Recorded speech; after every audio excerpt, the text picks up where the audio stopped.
Gloria a Dios. Sí, vas contra las llaves. Vamos a ir a Hechos, mis hermanos. El día de hoy estaremos viendo la autenticidad en la iglesia. Autenticidad en la iglesia. En la iglesia necesitamos ser auténticos. Le dimos la vuelta al Evangelio de Lucas. Y Lucas nos trajo hasta el momento de Jesucristo y ya de la resurrección y cómo la iglesia iba formándose, y él es el escritor de Hechos también, y en Hechos nos cuenta toda la historia de la iglesia. Y en esa historia de la iglesia vemos cómo la iglesia fue avanzando, las prácticas que tuvo, y eso es lo que nos está ayudando a nosotros el día de hoy a poder tomar las sendas de la iglesia primitiva, cómo fue el moverse de esta gente cuando estaban llenos del Espíritu de Dios. Este inicio, la semana pasada hablábamos de las sendas de la iglesia exitosa y veíamos características en esa iglesia donde de pronto llegaron 3,000 y después llegaron 5,000, ¿no? Así que hay que aprender de nuestros hermanos que iniciaron esto con la ayuda de Dios. Hechos capítulo 4, hablando de una iglesia auténtica o la autenticidad de la iglesia. Dice el verso 34. Así que no había, bueno, vamos a leerlo desde el verso 32 para que le agarremos más sabor. Y mira cómo estaba la iglesia. Dice, y la multitud de los que habían creído eran de, ¿qué dice ahí? Un corazón y una alma. Quiere decir, estaban unidos, están en el mismo pensamiento, los mismos ideales, las mismas metas, el mismo deseo, el mismo todo, una misma cosa, ¿no? Y ninguno decía ser suyo propio nada de lo que poseía, sino que tenían todas las cosas en común. Tremenda iglesia cuando arrancó. Somos una familia, todos estamos iguales, todos podemos usar los dones de todos y usar los beneficios de todos, ¿no? En la iglesia tenemos a unos nenes, bueno, mi esposa tiene unos nenes que les está dando a clases, ustedes saben, y a veces hay una fruta ahí o un dulce, ¿puedo agarrar uno? Estos son tuyos, esta es tu casa, actúa aquí como que estás en tu casa, ¿no? Solo que hay más regaños en la casa de nosotros, ¿no? Que levanta eso, abre aquí, quita acá, qué sé yo, ¿no? Pero esa libertad, ¿quieres algo? Ahí está. Está el refri, ábrelo, agarra, es tuyo. Esta es tu casa, ¿no? Bueno, así estaba esta iglesia cuando inició. Así está esta iglesia cuando arrancó. Nadie decía, esto es mío. Dice que lo tenían todo en común. Verso 34. Así que no había entre ellos ninguno necesitado, porque todos los que poseían heredades o casas las vendían y traían el precio de lo vendido, ¿no? Entonces llegaron hasta ese punto. Recuerden, esto sucedió nada más en la iglesia de Jerusalén. Esto no lo vemos en Gálatas, ni en Corintios, ni en Éfeso, ni en ninguna de las otras iglesias. Nada más en la iglesia de Jerusalén. Pero nos deja claro el amor que había entre estos hermanos como iglesia. ¿Qué es lo que uno de ellos hizo?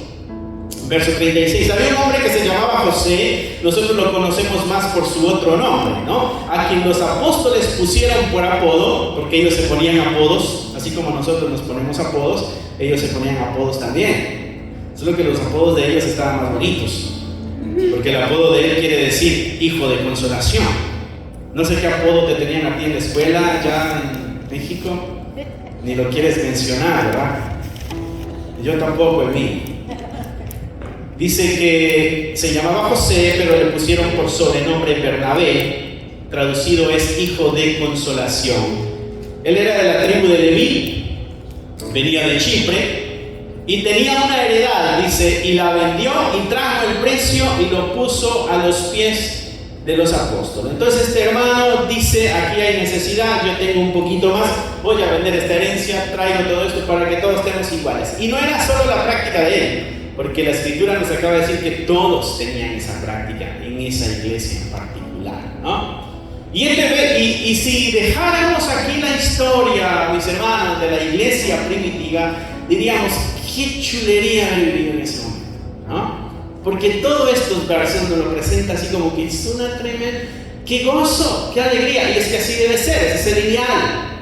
Pero siempre la humanidad resalta. Somos pecadores, tenemos una naturaleza pecaminosa y eso no lo podemos ocultar por mucho tiempo. Sale a la luz, decimos nosotros, sacamos el cobre, ¿no? Sale a la luz aquello que dentro de nosotros está escondido. Y entonces Lucas, a manera de comparación, Lucas es un experto en esto de las historias comparadas, nos cuenta lo que viene en el capítulo 5. Dice: pero cierto hombre llamado Ananías, con Safira su mujer, vendió una heredad, ¿no? Lo mismo, hasta aquí, lo mismo que el otro. Solo que este dice que sustrajo del precio, sabiéndolo también su mujer. Y trajeron solo una parte, la puso a los pies de los apóstoles y dijo: Pedro, Ananías, ¿por qué llenó Satanás tu corazón para que mintieses al Espíritu Santo y sustrajeses del precio de la heredad, reteniéndola, o sea, tu heredad o el dinero? ¿No se te quedaba a ti? Y si la vendiste, ¿no estaba todo eso también en tu poder? ¿Por qué pusiste esto en tu corazón? No has mentido a los hombres, sino que le has mentido a Dios. No le mentiste a la iglesia, le mentiste a Dios. Entonces Lucas, en este relato, nos muestra este evento catastrófico. La iglesia apenas está iniciando y Dios está actuando de una forma maravillosa dentro de la iglesia, afirmándola que es su iglesia. Entonces Lucas nos compara a Bernabé, la acción generosa y amorosa que hace, y de ahí nos cuenta la acción de esta pareja. Solo que esta pareja vendió el terreno y trajo el dinero a los apóstoles, pero no lo entregó todo. No había ningún problema, dice Pedro. Tú podías haber entregado $1, podías haber entregado $100, no hubieras entregado nada si no querías, porque todo era tuyo. El problema es de que cuando lo trajiste, hiciste que todos creyéramos que era todo. No es un asunto de dinero, mis hermanos. El pastor le va a empezar a pedir dinero. No es un asunto de dinero. Es un asunto de apariencia, de hipocresía. Y eso es lo que Lucas nos está poniendo acá en esta historia. Dice el verso 5: al oír Ananías estas palabras, cayó y expiró. O sea que se murió. No es que traía fecha de caducidad. Y vino un gran temor, dice, sobre todos los que oyeron. Y levantándose los jóvenes, le envolvieron y sacándolo lo sepultaron. De ahí pasó un lapso como de 3 horas.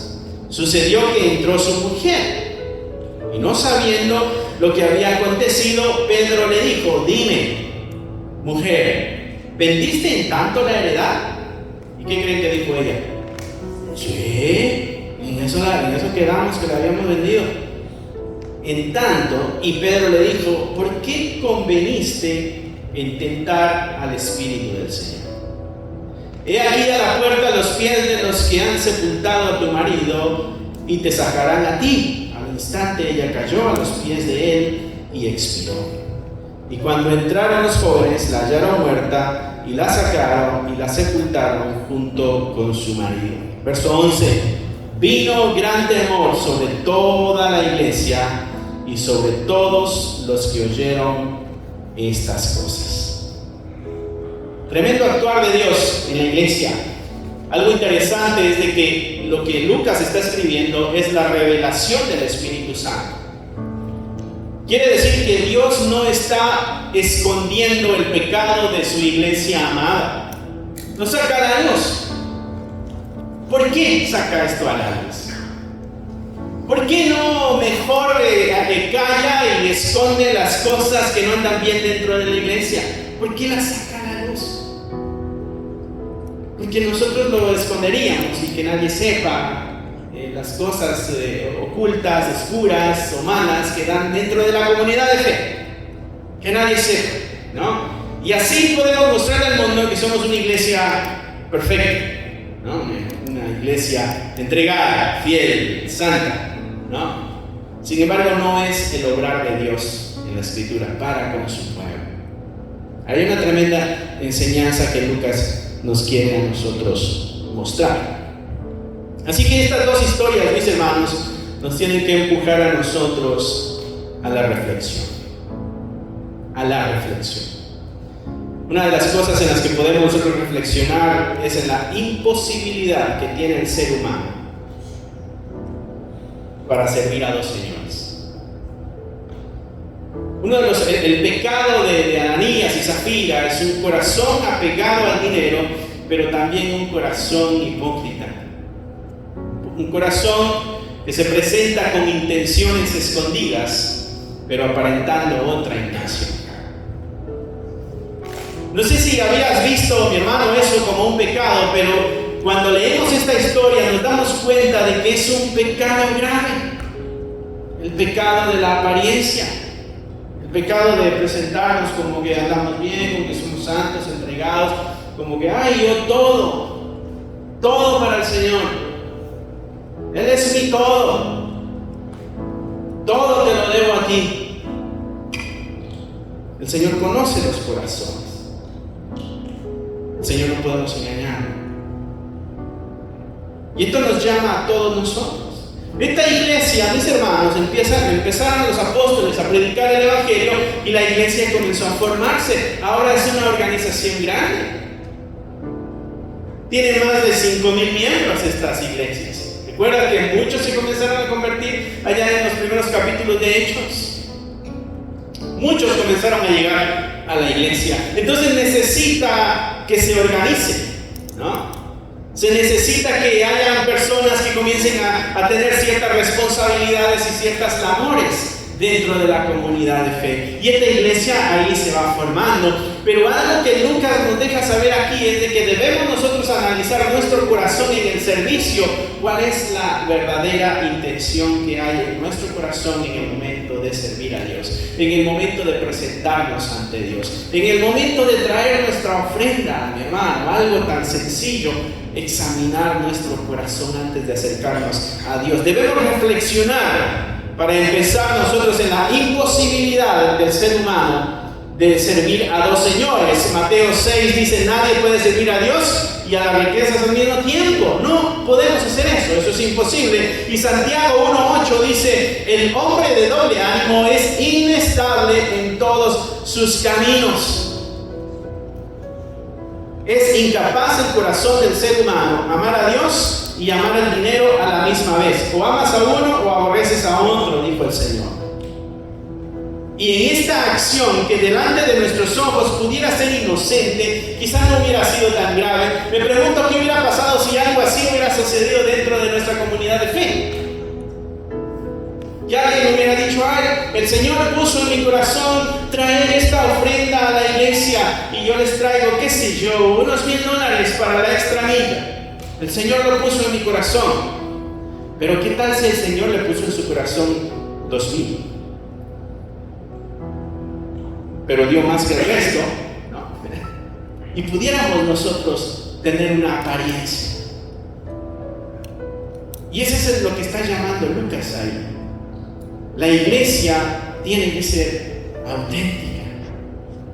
Lucas deja claro el hecho vergonzoso y grave del pecado de la hipocresía, del pecado de la apariencia. Recuerden, no es un asunto de dinero, es un asunto de honestidad y de sinceridad ante Dios.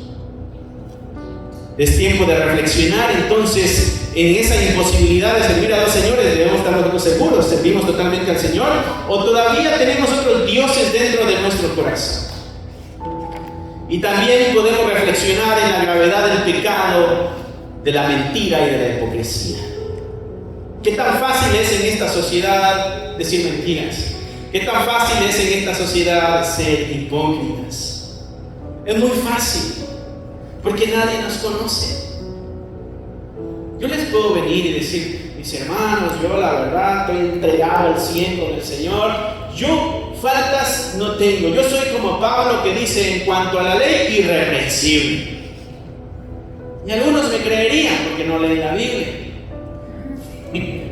Sí. Y quizás algunos yo podría engañar.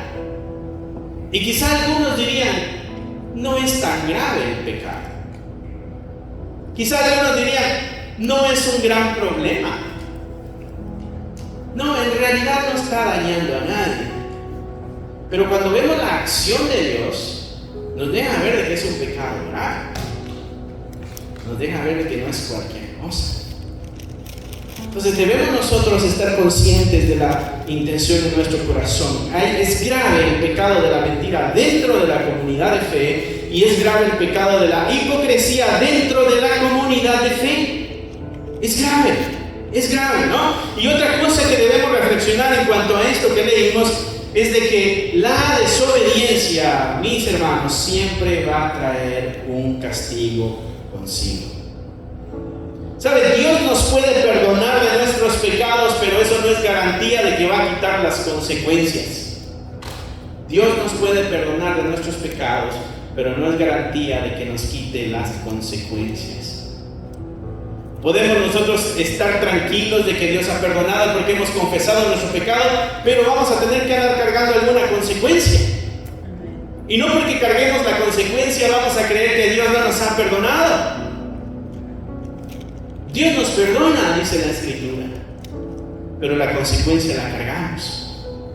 Y ellos tuvieron que cargar su consecuencia, y la misma iglesia tuvo que cargar esta consecuencia. Números 14:18 dice: Jehová es tardo para la ira, es grande en misericordia, que perdona la iniquidad y la rebelión. Gloria a Dios por eso. Pero el verso continúa y dice: aunque de ningún modo tendrá por inocente al culpable.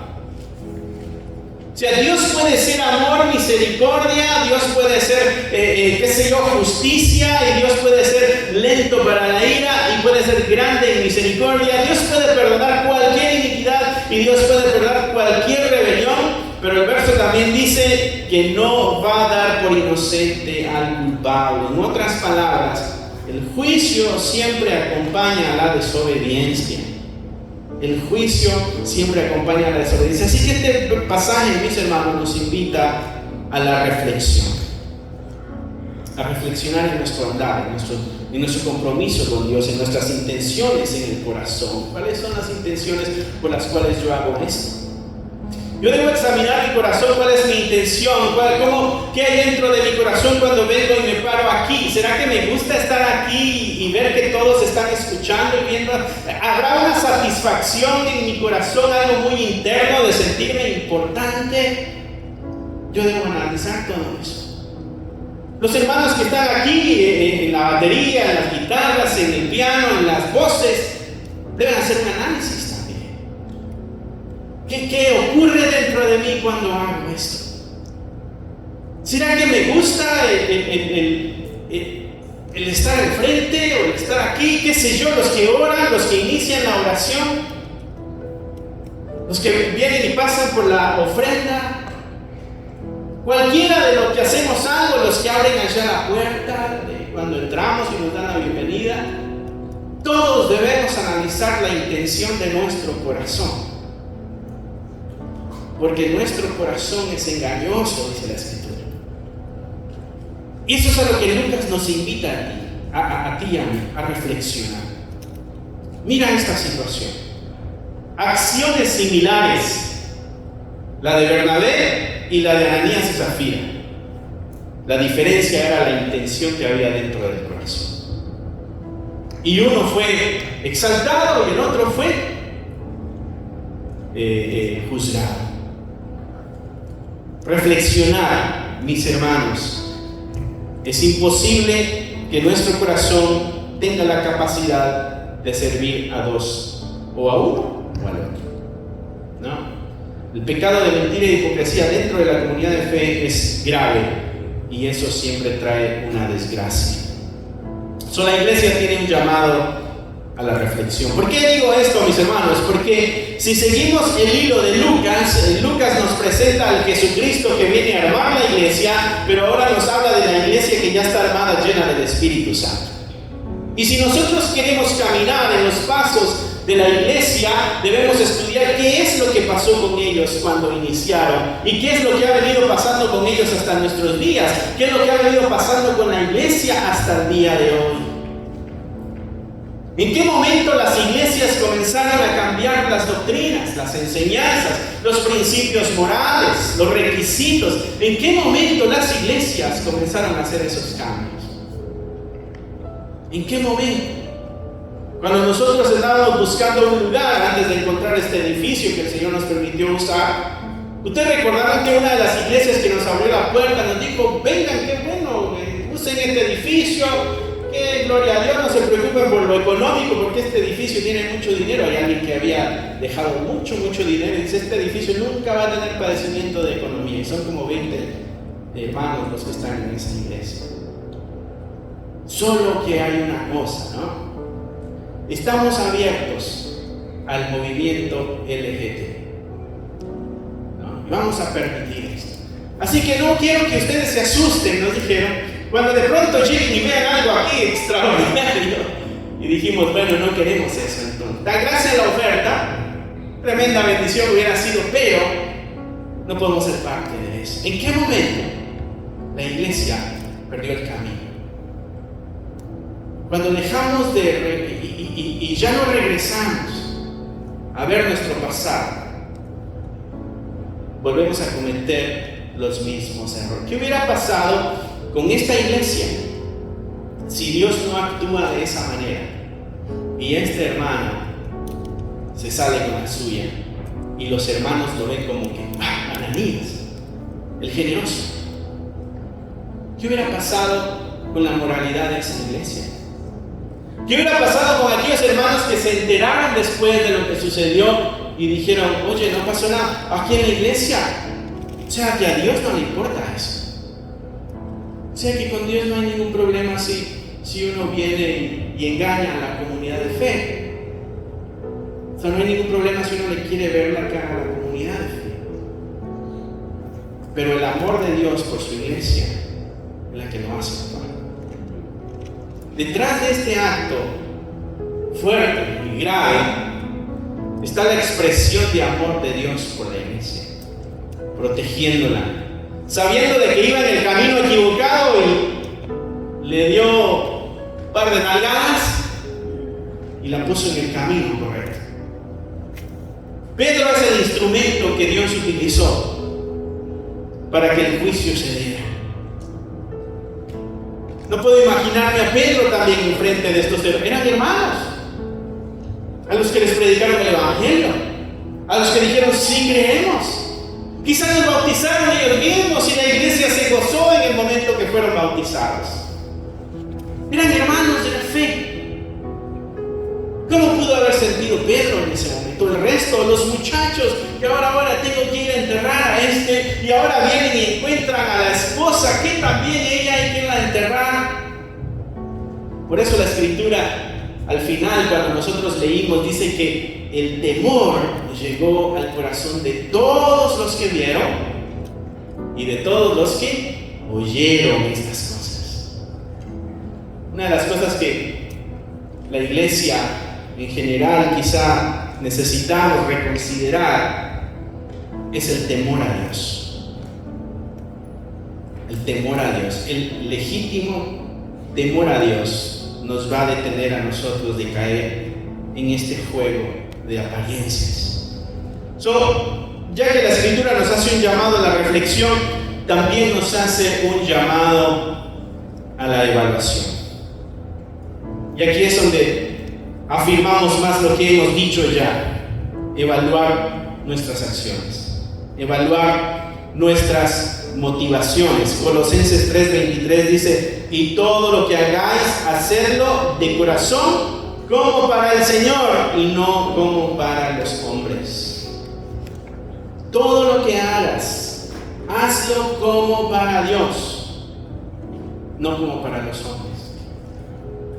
Porque cuando tú hagas algo para los hombres, cuando yo venga y mi deseo de la predicación sea para recibir la aprobación de ustedes, yo le voy a bajar el nivel al mensaje Les voy a hablar de prosperidad, de que todo les va a ir bien, de que confiesen y lo van a tener, sueñen y lo van a alcanzar, lucha por tus sueños, avanza y vas a salir con un corazón motivado y exhortado y con el deseo de triunfar en la vida, pero no es el mensaje de la Escritura. El mensaje de la Escritura es un mensaje, es un llamado a la santidad. Es un llamado a la santidad constante. Lee cada uno de los anuncios de Pedro y de Pablo y verás que es un llamado a la santidad, a abandonar el camino de pecado y agarrar el camino y abrazar el camino de la santidad. Pues cuando comenzamos a bajar los estándares, estas cosas comienzan a bajar. Entonces, si mi deseo es ser apreciado, cuando ustedes no me digan, ay, pastor, tremenda predicación, habló Dios a mi corazón, yo me voy a sentir mal, y voy a decir, ¿qué pasó? Ahora nadie me dijo que le gustó la predicación. Cuando el mensaje sea con la intención de recibir el apapacho, el beneficio, el aplauso, el abrazo, el beso, cuando eso no se reciba, va a haber un golpe aquí. Va a haber lo que conocemos como una desilusión. Me hice una ilusión, no se hizo realidad, me desilusioné. ¿Y cuántos están desilusionados de la iglesia? Porque se hicieron una ilusión, no bíblica. Y ahora están desilusionados. Debemos reconsiderar nosotros entonces nuestras motivaciones en las acciones, en las cosas que hacemos. Debemos volver a evaluar nuestras intenciones. ¿Por qué, mis hermanos? Porque Dios no puede ser burlado. Todo lo que el hombre sembrare, eso también segará. Dios lo ve todo, ¿no? Nosotros nos escondemos muchas veces detrás de Dios. Entiende, Dios conoce mi corazón, Dios sabe que le amo, Dios sabe quién es el primero, pero hoy estaba muy rico el día, así que mejor que hacer una carne asada. Pero Dios sabe que en mi corazón estoy allá con los hermanos, entregar. Sí, en espíritu. Decía una hermana, no voy a poder ir, pero voy a poder estar en espíritu. No, hermana, así no funciona. Usted no va a hacer un viaje astral donde despegue su espíritu de su cuerpo y lo traiga para acá y se quede físicamente controlado. No se puede hacer eso. O le amamos en espíritu, alma y cuerpo, o no. No puedo dividirme y una parte entregadísima a Dios y otra parte no. O lo hago en espíritu, alma y cuerpo, o todavía no estoy en el total, al 100. Es tiempo de evaluar las motivaciones de nuestras acciones, mis hermanos. Proverbios 4:23 dice, sobre toda cosa guardada, guarda tu corazón. ¿Por qué? Porque de él mana la vida. Proverbios 4:23. No podemos nosotros, en esta evaluación de la motivación de nuestras acciones, no podemos basarnos en lo que nuestro corazón dice. ¿Okay? No puedes decir, yo siento que lo que estoy haciendo está totalmente bien para el Señor. No, tus sentimientos, mi hermano, se tienen que ir a un lado. No puedes basar tu relación de fe en el Señor en las emociones. Porque hoy estamos bien, pero si ustedes me hacen una mala cara aquí hoy, yo me pongo mal. Y entonces ya mis emociones cambiaron y ya no supe si estaba haciendo bien o no para el Señor. No, la base para nuestra evaluación es la palabra de Dios.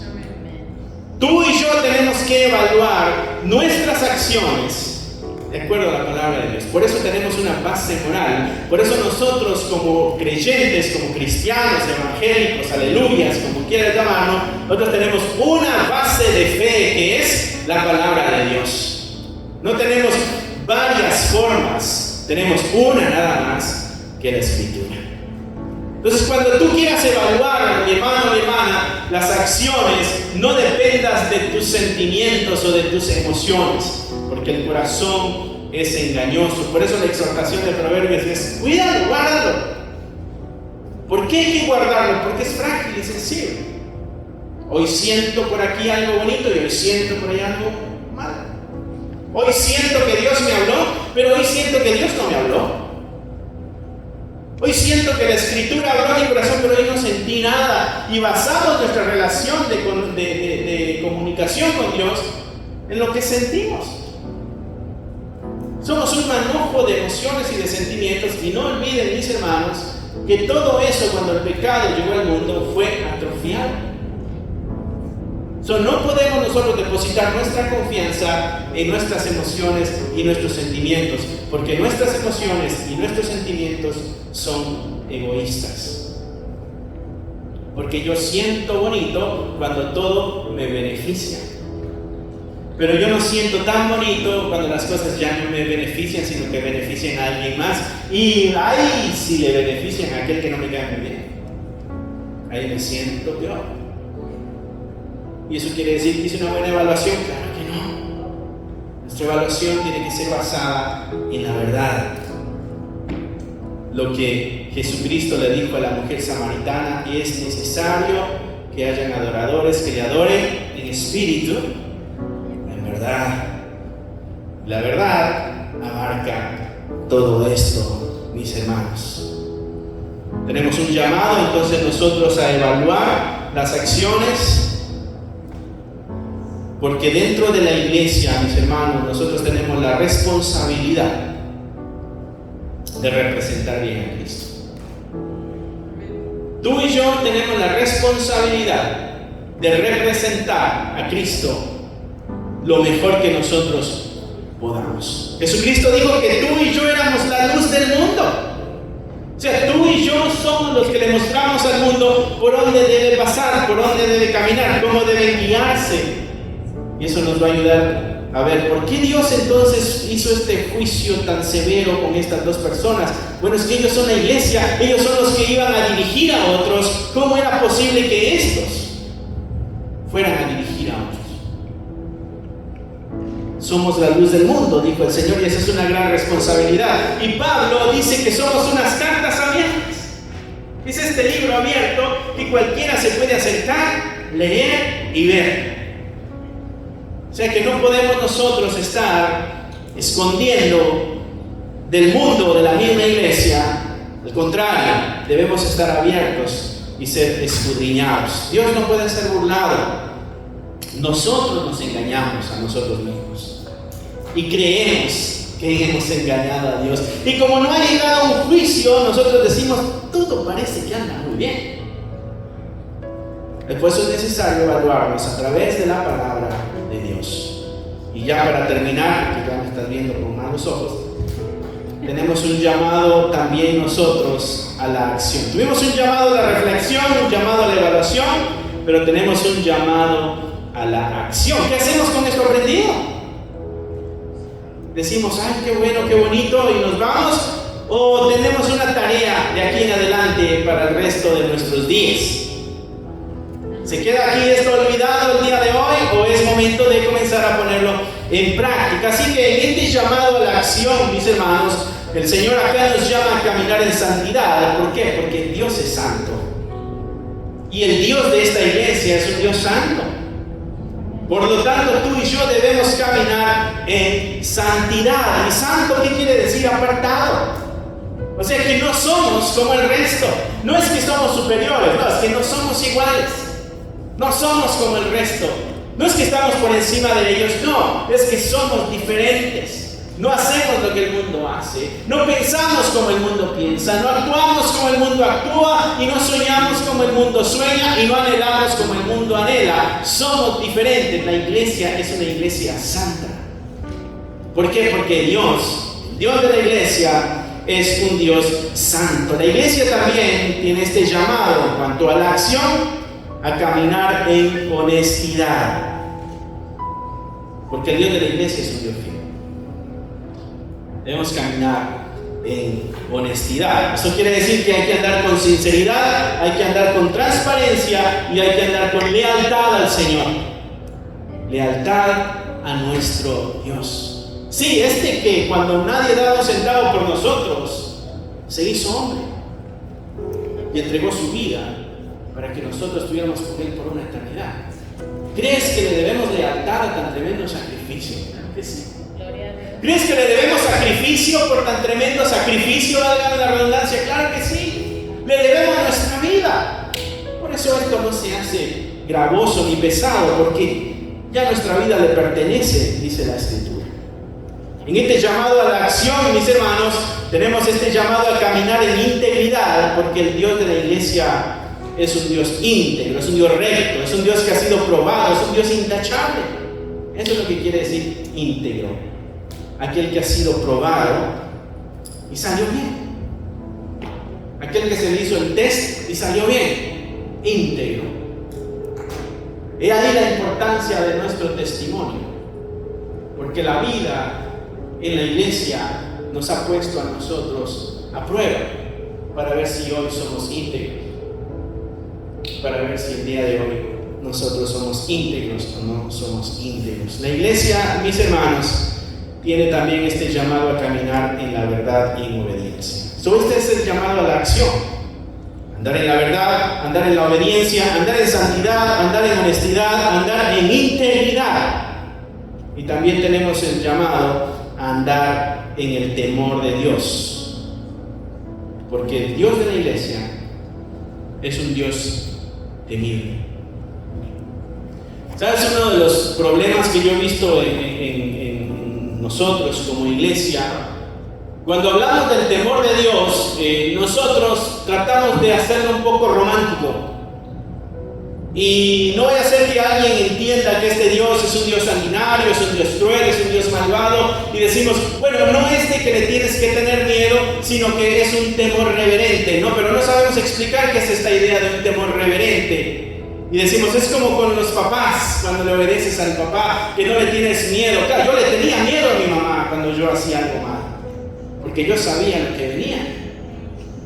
Y la Escritura, cuando usa el temor de Dios, cuando dice que el temor de Dios entró en los cananeos, es porque vio lo que Dios venía haciendo en el desierto con el pueblo de Israel. Y cuando la mujer allá en Jericó dice, el temor de Jehová ha entrado en el corazón de los hombres y han desfallecido, y está hablando de que esta comunidad de hombres del ejército de acá de Jericó está en pánico, porque sabe que este Dios de juicio se está acercando. Mi hermano, cuando la Escritura habla del temor de Dios, está diciendo que le tengamos miedo. Y no hay nada de malo con tenerle miedo a Dios. No hay nada de malo con tenerle miedo a Dios. Ese miedo es el que nos detiene de andar en hipocresía, en mentira, en engaño. Ese miedo es el que mantuvo la iglesia auténtica. Esta gente tuvo tanto temor a Dios que prefirió perder la vida ante los hombres que fallarle a este Dios. Porque entre miedos, mejor le temo a Dios y no a los demás. Jesucristo dijo, no le teman al que puede matar el cuerpo, porque de ahí no pasa. Témanle a aquel que puede destruir el espíritu. ¿Te acuerdas de aquel episodio de los apóstoles en la barca? Que dice que se llenaron de temor porque la tormenta estaba amenazando, ellos creían que se iban a morir. Y entonces Jesucristo calmó la tormenta. ¿Y qué pasó con ellos? Dice que un gran temor les llegó. Un temor diferente y superior. Y la Biblia dice que se preguntaban, ¿quién es este que los vientos y el mar le obedecen? Tuvieron miedo.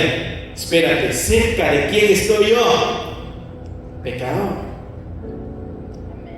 Moisés, cuando la presencia de Dios en la zarza ardiendo, que escucha la voz que le dice, quítate las sandalias porque el lugar que pisas es un lugar santo. Moisés se quita las sandalias y la Escritura dice que puso la cabeza en el suelo. Espera, yo no puedo ver aquí a nadie. Y cada vez que vemos un episodio en la Escritura de aquel que se acerca a Dios, lo que hace es tirarse al suelo, poner la cara entre las rodillas, viendo el suelo. Porque el temor de Dios es lo que hace en el ser humano. Cuando tú y yo dejamos de andar sin este temor de Dios, se nos hace fácil fallar y pecar. Y decimos, Dios entiende. Y decimos, Dios sabe nuestras debilidades. Dios sabe que yo le amo, pero que tengo mis debilidades. Es que Dios todavía está trabajando en mí. Él sabe al paso que yo puedo andar. Él entiende mi situación. No, esas frases nada más contentan nuestra conciencia y la calman un poco, pero la realidad es de que debemos temerle a Dios. Y cuando estos hermanos en esta congregación vieron a esta pareja que fue fulminada por Dios, la Escritura dice que ellos sintieron un temor reverente. No, temieron de que espera, no quiero ser yo el próximo aquí, tengo que andar con cuidado. ¿Cómo te sentirías tú, mi hermano, si un rayo me cayera ahorita por algo que dijera que es una falsedad y quedara fulminado acá, tostado? Aparte del olor a tocino que se llenaría este lugar, aparte del hambre que te diera, ¿qué pensarías tú, hermano? ¿Saldrías de la misma manera o saldrías con un miedo a Dios? Ese es el temor que la Escritura está diciendo, el temor a Dios. Nosotros tenemos, mis hermanos, que rogarle a Dios para que su temor inunde nuestro corazón. Porque cuando andamos con miedo al lado del que hace el juicio, hermano, andamos derechitos.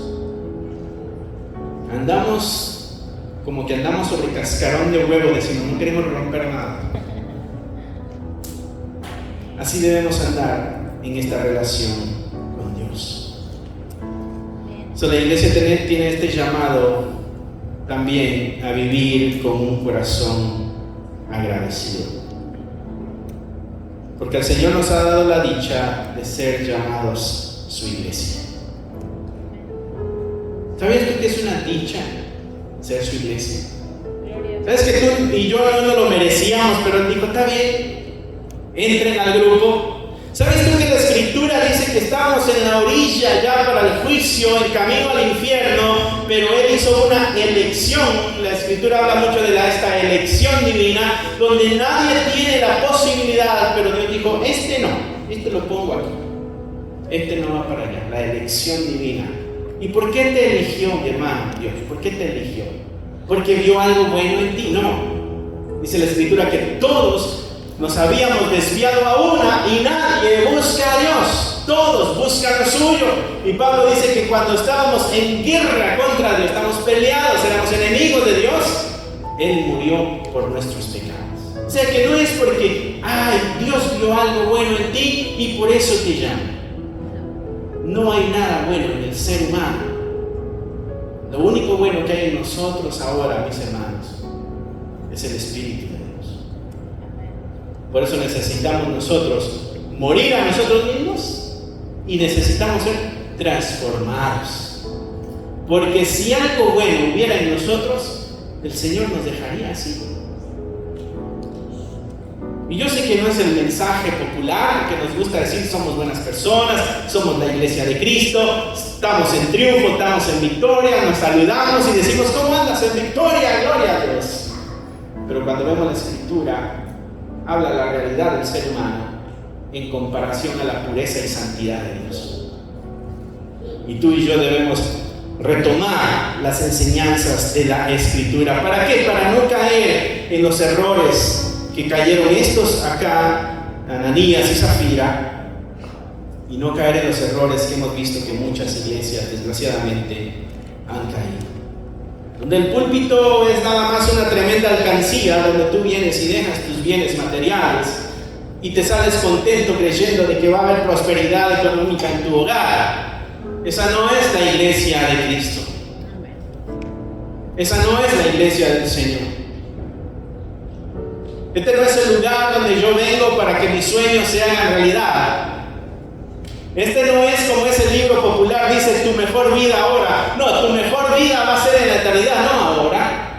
Es allá en la eternidad. Cuando el Señor venga por su iglesia, esa será nuestra mejor vida. Y la Escritura nos exhorta a quitar la mirada de lo pasajero y ponerla en lo eterno. Debemos regresar a la palabra de Dios para vivir como la iglesia del Señor. Debemos regresar a la palabra de verdad para caminar de acuerdo a la voluntad de Dios. Entonces veremos las tremendas maravillas de Dios y podremos sentir su presencia. Él dijo, yo edificaré mi iglesia. Cuando Él le quitó la vida a estos dos, Él estaba edificando su iglesia. Él estaba poniendo los ladrillos en la iglesia y este ladrillo no estaba bien. Lo sacó y puso a otro. Y a nosotros no nos gusta esa escena, porque somos bien importantes y especiales. Y ni modo que Dios me deseche, Dios no desecha a nadie. Sí, cuando venimos en arrepentimiento y perdón. Pero cuando somos constantes en nuestro pecado, Dios toma distancia de nosotros. Y Dios dijo que viene, mis hermanos, por su iglesia. Tenemos razones por qué estar agradecidos. Somos parte de la iglesia de Cristo. Somos el especial tesoro. Somos el pueblo adquirido. Gloria a Dios. Todo eso está tremendo, bueno y llena nuestro corazón. Pero también debemos ser agradecidos porque Dios sigue edificando su iglesia y porque viene pronto por su iglesia. Hay mucho que aprender en esta historia de Ananías y Zafira, entonces. Triste, lamentable, pero pública. No quedó escondida. Porque a Dios no le importa quién se sienta mal cuando su pecado es expuesto. Él prefiere la santidad de su pueblo, porque eso es lo que nos va a permitir ver al Señor. La Escritura dice, ¿quién verá el rostro del Señor? ¿Quién subirá a su santo monte? El de limpias manos y de puro corazón. Y había una placa que los sacerdotes en el Antiguo Testamento tenían que ponerse que decía, santidad a Jehová. Dios busca, hermano, tu santidad y mi santidad. Dios busca que muramos a nosotros mismos para que sea Él el que llegue en nuestra vida. Dios busca que tú y yo dejemos de ser tú y yo y seamos uno en Él. Y esa fue su oración. Que ellos sean uno, así como tú y yo somos uno, decía Jesucristo en su oración. Mis hermanos, no caigamos en el error de la hipocresía y de la mentira y de la apariencia. Porque nuestros teatros humanos tarde o temprano se nos caen. Pero si buscamos honrar a Dios de todo corazón, podremos ver bendiciones grandes en nuestra vida. Y como iglesia, podremos ver la mano de Dios obrando entre nosotros. Así que hagamos un lado todo eso que nos estorba, que lo que está haciendo es interferir en esta relación perfecta con Dios y en esta relación perfecta con los hermanos. ¿Sabes qué pasó con estos? ¿Sabes qué pasó con estos hermanos? Me imagino después de estar meditando, oye, este tipo nos pisó en la cara, ¿verdad? ¿Quién sabe si sería uno de los que motivó, vengan todos mis hermanos? Ananías y Zafira, y después se quedó con una parte. Es triste nosotros romper la lealtad con Cristo y con la iglesia. Así que tenemos un tremendo llamado a la reflexión y a la acción el día de hoy, mis hermanos, con ese mensaje de Lucas. Y damos gracias porque es público, porque llama a nuestro corazón. Amén. Que Dios te bendiga, mi hermano. Gracias por haber escuchado la palabra de Dios. Es un gusto para nosotros saber de que este mensaje está alcanzando muchas vidas. Nuestro deseo es de que tú crezcas al igual que nosotros vamos avanzando en el conocimiento de la palabra de Dios. Si a ti te gustaría ser parte de este ministerio y ayudarnos de una forma económica, aquí abajo hay un link que te dirigirá a la página de PayPal y tú podrás hacer ahí tus donaciones si es que así lo quieres, si es que así el Señor ha puesto en tu corazón. Otra forma en que tú nos puedes ayudar también es a través de tus oraciones. Necesitamos de tus oraciones. Somos la Iglesia de Cristo y la Iglesia de Cristo siempre está bajo ataque. Necesitamos de tus oraciones. Así que gracias una vez más. Es un gusto poder saber de que somos útiles para tu vida espiritual en este caso. Bendiciones y esperamos en Dios vernos pronto. Bye.